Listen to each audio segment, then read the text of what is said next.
Welcome back to another episode of Health and Wellness Talks. Today's topic is one we can all relate to: screens, and more screens.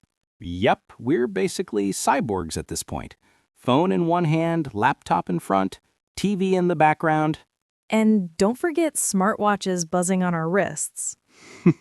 True. But here's the real question. What happens to our brains when we never unplug?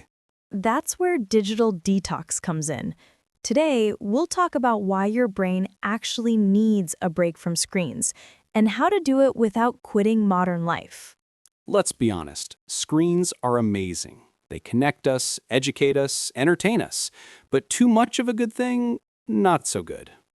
Exactly. On average, adults spend over 7 hours a day on screens.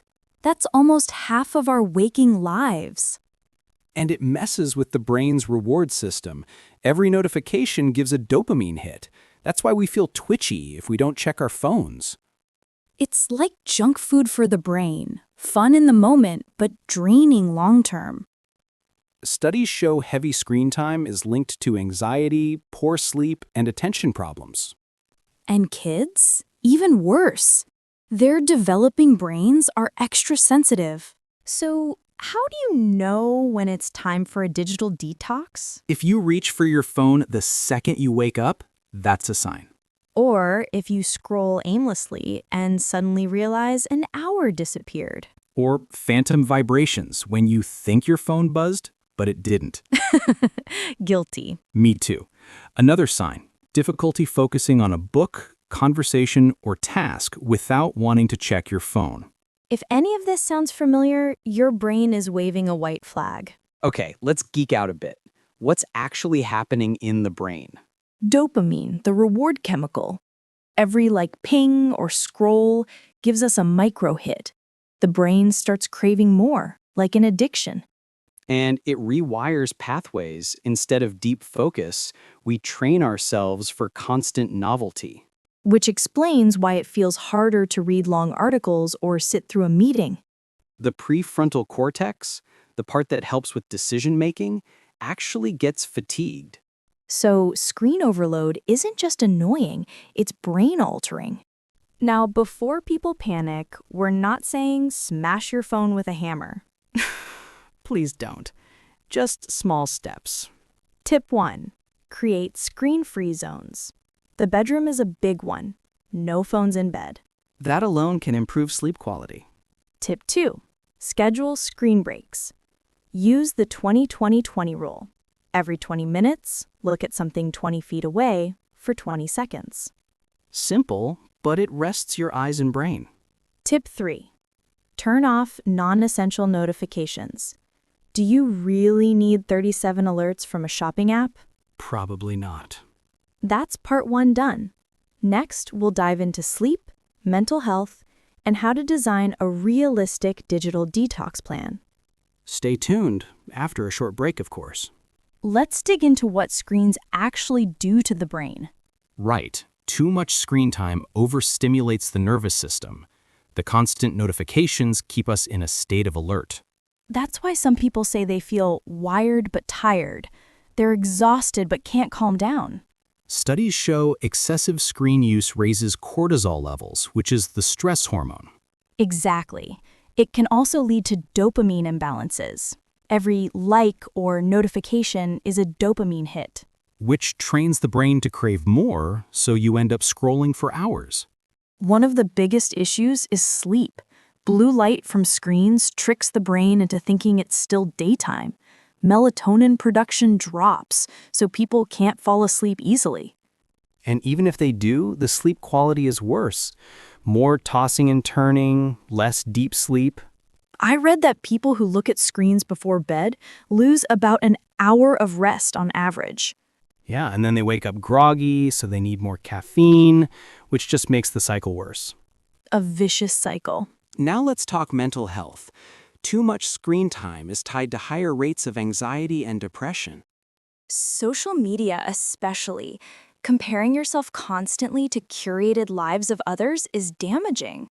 It creates FOMO, fear of missing out. Plus, The more time you spend online, the less you spend in real relationships. Which increases loneliness. And ironically, loneliness pushes people to spend more time on screens, a loop that's hard to break without awareness. Something people don't realize is the power of boredom. Oh yeah, boredom is actually good for the brain. It gives space for creativity and reflection. But with phones, we never get bored. The second there's silence, people scroll. Which means we're never giving our brain a chance to reset. Exactly. The best ideas often come when we're bored, like in the shower or on a walk. So, digital detox is partly about making room for boredom again. Let's touch on relationships. Have you noticed how many people check their phones in the middle of conversations? Constantly. It makes the other person feel unseen. Psychologists call it phubbing, phone snubbing. Even kids can sense when parents are distracted by screens. It affects bonding. Couples, too. Excessive screen time can reduce intimacy and quality time. On the flip side, going screen-free, even for a few hours, strengthens connection. Because you're fully present, giving real attention. Exactly. That's one of the most rewarding parts of a digital detox. Okay, let's kick off part 3 with a weird question. When's the last time you were bored? Like, truly bored? Oh, wow. Maybe when my Wi-Fi went out last month? Exactly. But here's the thing. Boredom isn't bad. It's actually where creativity comes from. Totally. When we're off screens, our minds wander. And that's when new ideas pop up.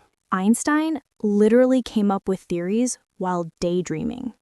So if we fill every gap with scrolling, we rob ourselves of creative boredom. Screens don't just affect our minds, they affect relationships. Oh, the classic phubbing, phone snubbing, sitting with someone but scrolling instead of talking. Guilty as charged. Me too. But studies show couples who set phone-free dinners feel more connected. Same for parents and kids. A digital detox creates space for real connection. Even 30 minutes of undistracted time can strengthen bonds.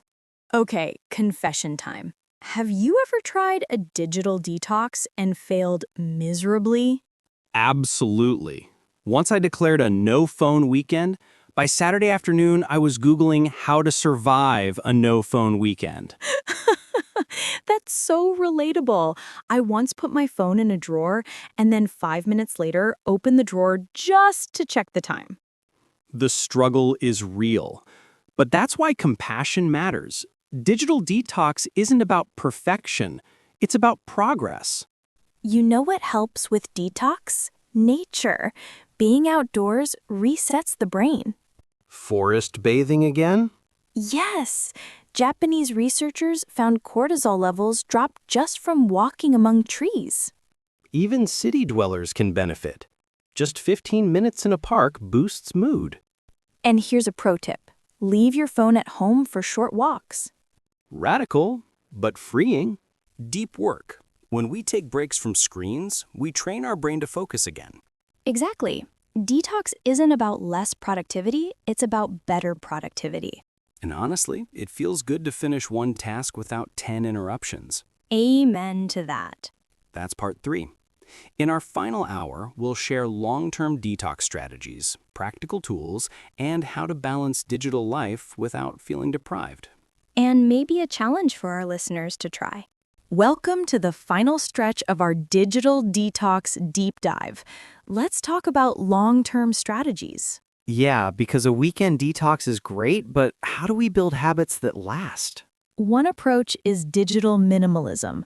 Only use tech that truly serves your values. Exactly. Ask, does this app make my life better or just noisier? Another is setting boundaries. For example, no work emails after 7 p.m. Or having a tech basket where everyone drops their phones during family meals. Let's get practical. Some people need tools to help. Like using grayscale mode on your phone, it makes scrolling way less addictive. Or apps that track screen time. Awareness is powerful. You can also replace screen habits with analog ones, a paper notebook instead of a notes app, a paperback instead of Kindle at night.